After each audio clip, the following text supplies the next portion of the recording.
दशमस्कन्धः अथ पंचविंशोऽध्यायः फ्रॉम श्लोका 11 अत्यासार अतिवातेन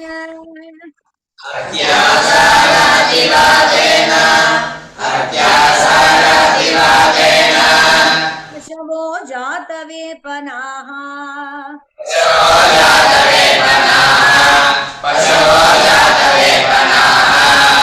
गोपा गोप्यश्च शीतार्ता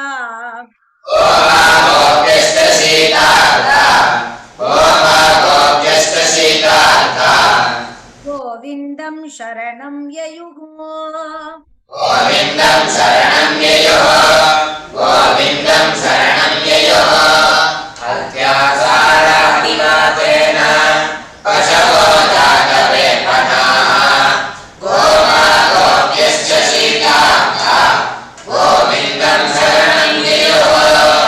शिरस्सुतांश्च कायेन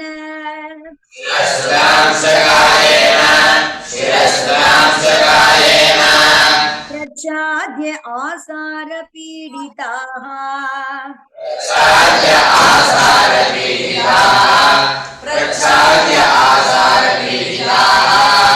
वेपमाना भगवतः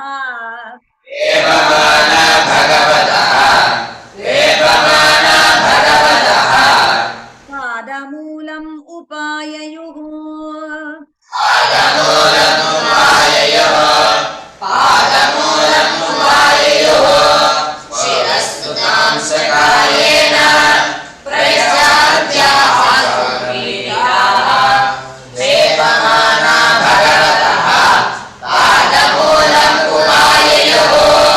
कृष्ण कृष्ण महाभाग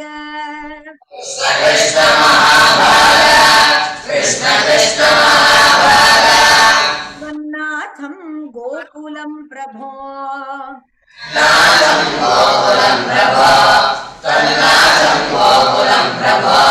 दातुमर्हसि देवान्नः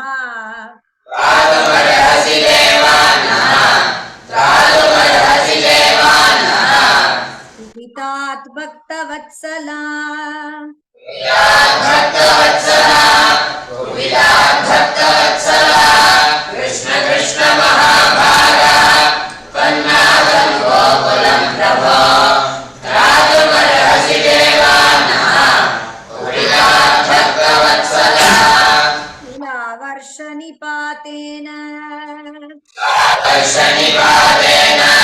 शिलावर्षनिपातेन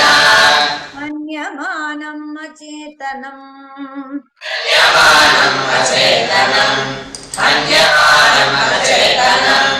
निरीक्ष्य भगवान् मेने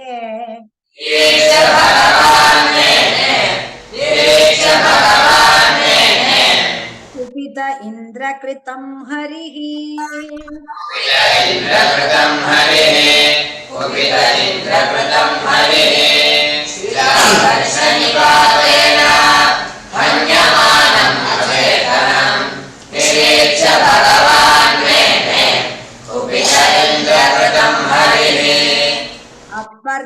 अपर्त्वत्युल्बणं वर्षम्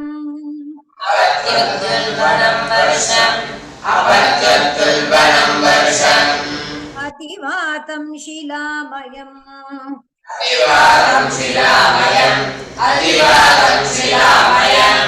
स्वयागे विगतेऽस्माभिः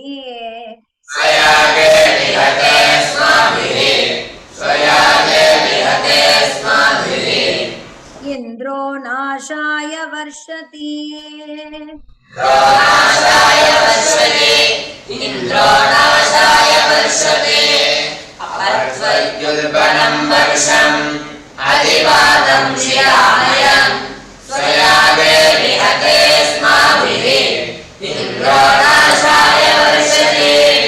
तत्र प्रतिविधिं सम्यक्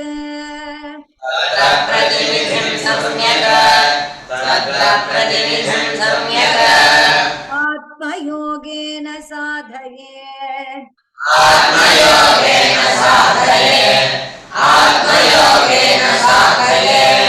लोकेशमानिना मौढ्यात्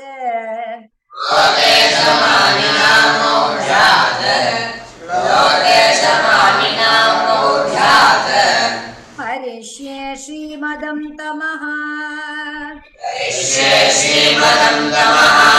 धरिष्ये श्रीमदं तमः तत्र प्रतिविधं सम्यक् आत्मयोगेन साधये लोके समानिनां मौढ्यात् धरिष्ये श्रीमदं तमः नहि सद्भावयुक्तानां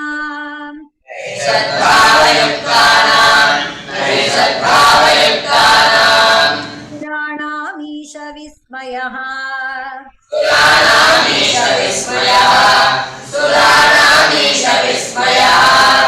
मत्तो असतां मानभङ्गः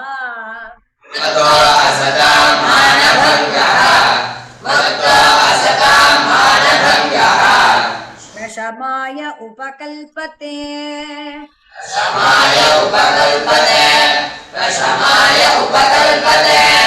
नहि सद्भावयुक्तानां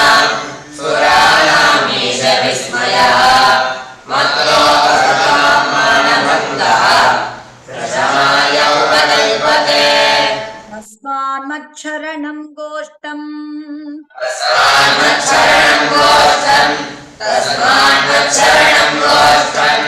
मन्नाथं मत्परिग्रहम्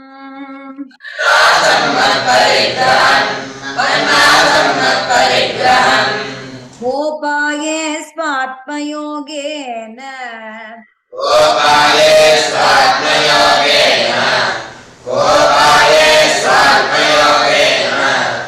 सोऽयं मे व्रत आहितः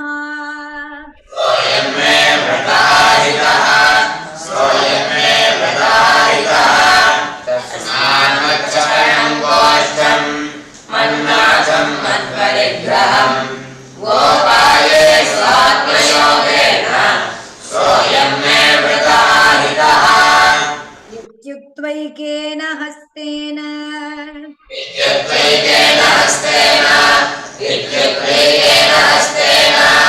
कृत्वा गोवर्धनाचलम्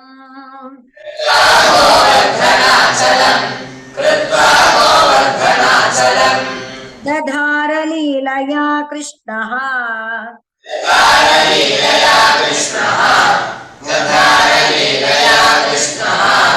छत्राकमिव बालकः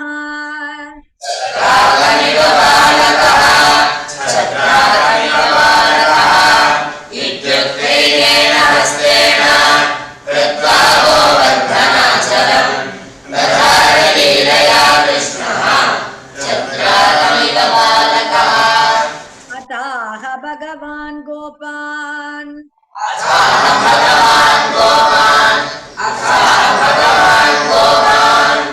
हे अम्ब तात व्रजौकसः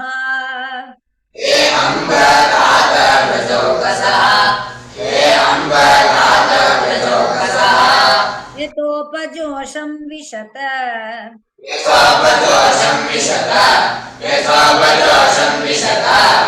गिरिगर्तं स गोधनाः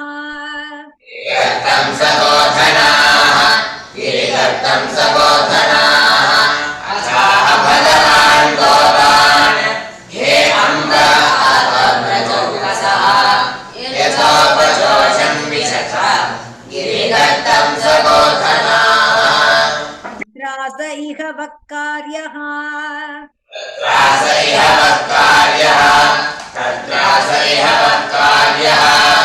मध्हस्ताद्रिनिपातने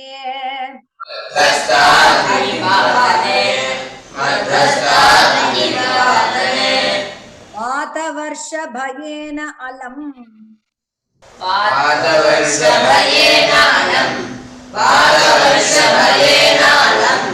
तत्राणं विहितं घिवः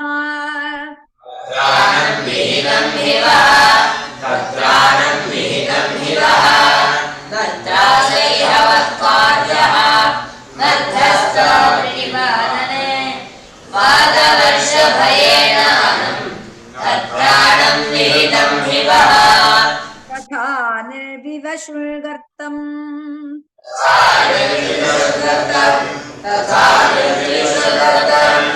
कृष्णाश्वासितमानसाः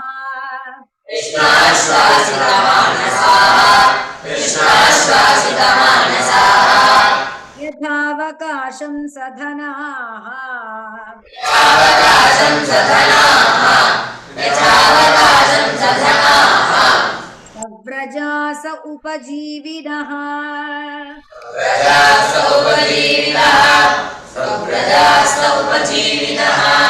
कथानिर्विशर्गर्तं कृष्णाश्वासितमानसाः यथावकाशं सधनाः स्वप्रजास उपजीविनः द्रव्यतां सुखापेक्षां यथां सुखापेक्षां चतुर्व्यथां सुखापेक्षां हित्वा तैर्व्रजवासिभिः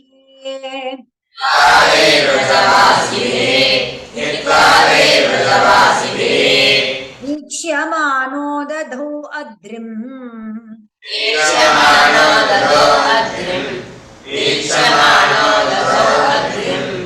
सप्ताहं नाचलत्पदात्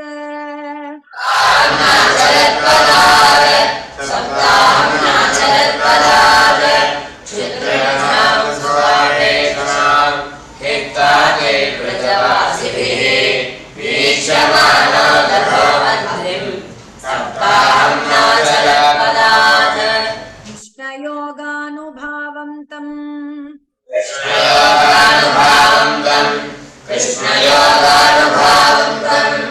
दिशाम्येन्द्रो अतिविस्मितः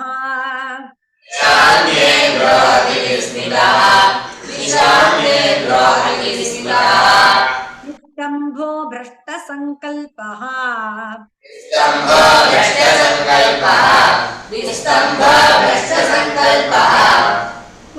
मेधान् संन्यवारयत्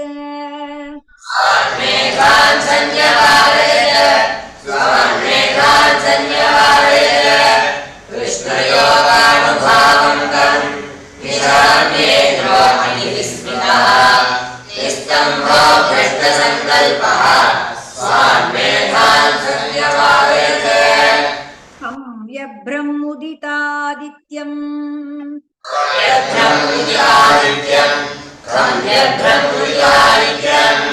वातवर्षं च दारुणम्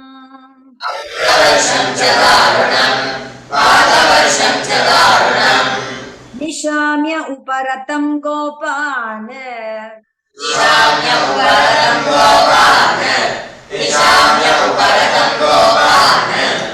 गोवर्धनधरो ब्रवीत्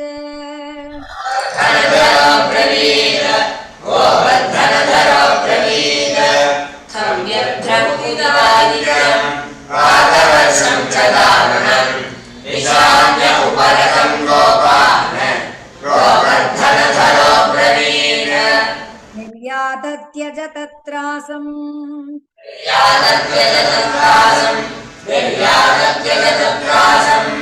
गोपासस्त्रीधनार्भकाः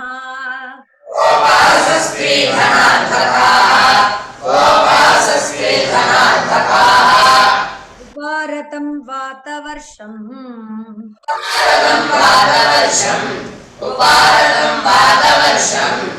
युधप्रायाश्च निम्नगाः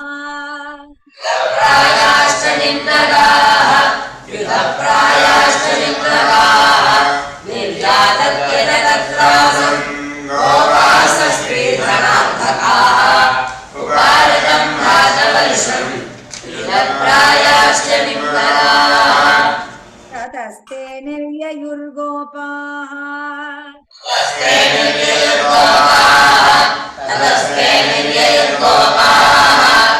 स्वं स्वम् आदाय गोधनम्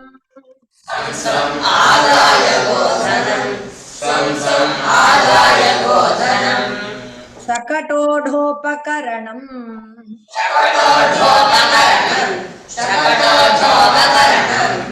श्रीबालस्थविराशनैः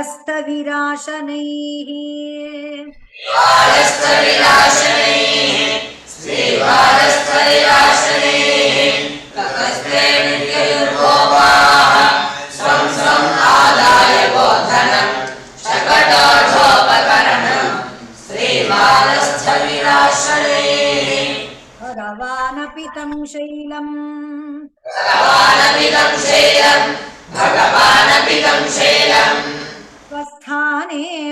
पूर्ववत् प्रभुः स्थाने पूर्ववत् प्रभुः स्वस्थाने पूर्ववत् प्रभुः पश्यतां सर्वभूतानां पश्यतां सर्वभूतानां स्थापयामास लीलया स्थापयामास लीलया भगवानपितं श्रेयं स्वस्थाने पूर्ववत् प्रभुः पश्यतां सर्वभूतानां स्थापयामास लीलया तं प्रेम वेगानिभृता व्रजौकसो प्रेम वेगान्निभृता व्रजौकसो तं प्रेम वेगान्निभृता व्रजौकसो यथा समीयुः परिरम्भणादिभिः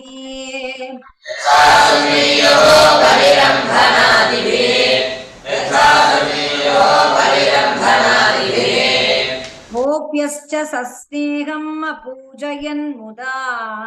गोप्यश्च सस्नेहम् अपूजयन् मुदा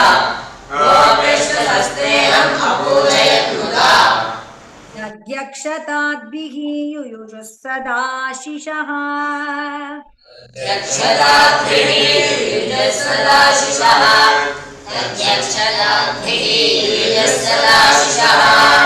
तं प्रेम वेगान्निभृता व्रजौकसो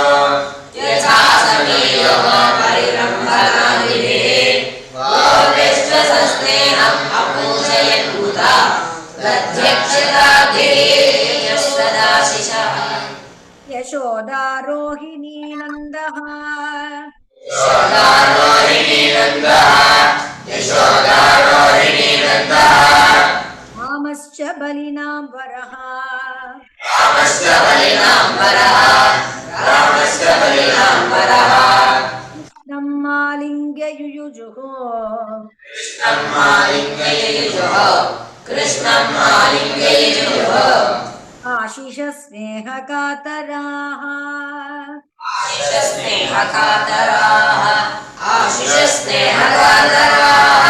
यशोदारोहिणी नन्दः रामश्च बलिनां वरः कृष्णं मालिङ्गययुः आशिषस्नेहकातराः विविधेव गणा साध्याः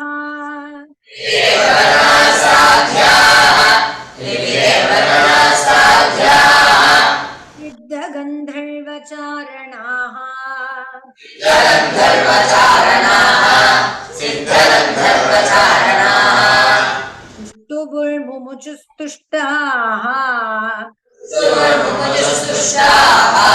तुष्टुभुर्मुमुचुस्तुष्टाः पुष्पवर्षाणि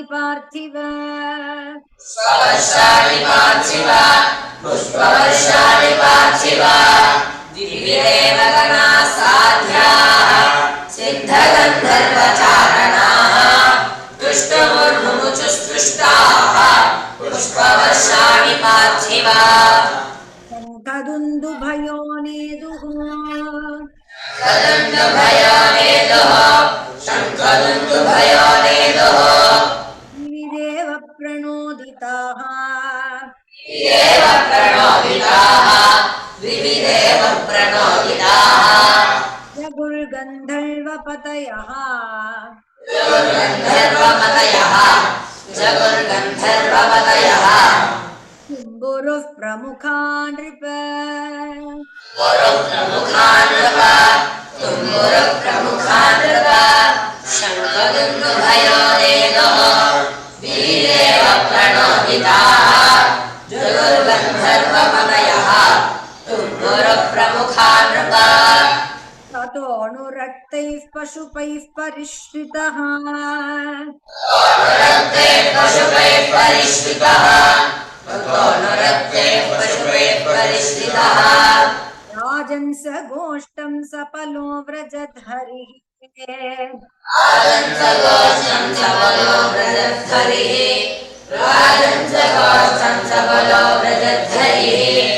तथा विधान्यस्य कृतानि गोपिका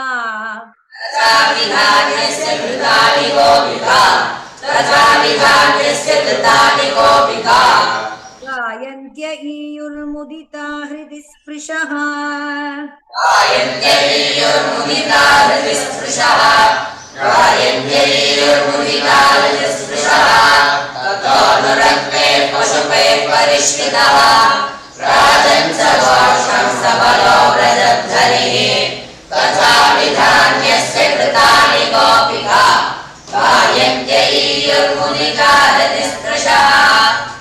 इति श्रीमद्भागवते महापुराणे श्रीमद्भागवते महापुराणे इति श्रीमद्भागवते महापुराणे पारमहंस्यां संहितायां दशमस्कन्धे पारमहंस्यां संहितायां दशमस्कन्धे पारमहंस्यां संहितायां दशमस्कन्धे पूर्वार्धे पञ्चविंशोऽध्यायः